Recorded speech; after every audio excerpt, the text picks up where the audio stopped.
Power star Pawan Kalyan ఓవైపు రాజకీయాల్లో entry ఇచ్చి డిప్యూటీ సీఎం గా బాధ్యతలు నిర్వహిస్తున్న విషయం తెలిసిందే. ఆయన ఇంతకు ముందు పలు భారీ ప్రాజెక్టులు మొదలుపెట్టారు. కానీ రాజకీయాల వల్ల వాటిని పక్కన పెట్టేశారు.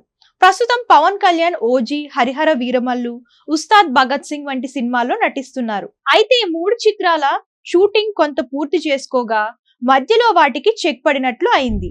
దీంతో పవన్ ఓ వైపు రాజకీయాల్లో రాణిస్తూనే సినిమా షూటింగ్స్ లోనూ పాల్గొంటున్నారు. అయితే క్రిష్ జ్యోతి కృష్ణ పవన్ కళ్యాణ్ కాంబోలో రాబోతున్న హరిహర వీరమల్లు మూవీపై ప్రేక్షకుల్లో భారీ అంచనాలు నెలకొన్న సంగతి తెలిసిందే.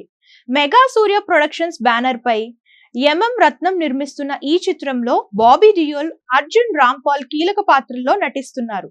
ఇందులో నిధి అగర్వాల్ హీరోయిన్ గా నటిస్తుండగా అనసూయ, పూజిత పొన్నాడ స్పెషల్ సాంగ్స్ చేయనున్నారు. పీరియాడికల్ యాక్షన్ చిత్రంగా రాబోతున్న హరిహర వీరమల్లు నుంచి ఇటీవలే విడుదలైన కొల్లగొట్టినాదిరో సాంగ్ మంచి రెస్పాన్స్ ను దక్కించుకుంది.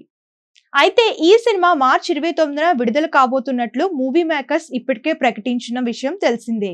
దీంతో ఎప్పుడెప్పుడు థియేటర్స్ లోకి రాబోతుందా అని ఎదురు చూస్తున్నారు. తాజాగా ఈ సినిమా విడుదల వాయిదా వేసే ప్లాన్ లో చిత్ర బృందం ఉన్నట్లు పలు పోస్టులు నెట్టింట వైరల్ అవుతున్నాయి. షూటింగ్ పూర్తి కాకపోవడం వల్ల దీనిని ఏప్రిల్ 17 లేదా మే 9న థియేటర్స్ లోకి తీసుకురాబోతున్నట్లు తెలుస్తుంది. ప్రస్తుతం ఇందుకు సంబంధించిన పోస్టులు సోషల్ మీడియాలో వైరల్ గా మారడంతో పవన్ అభిమానులు షాక్ అవుతున్నారు. అసలు విడుదల అవుతుందా లేదా అని అయోమయంలో పడిపోయారు. దీనిపై మూవీ మేకర్స్ స్పందిస్తేనే గానీ క్లారిటీ లేదు.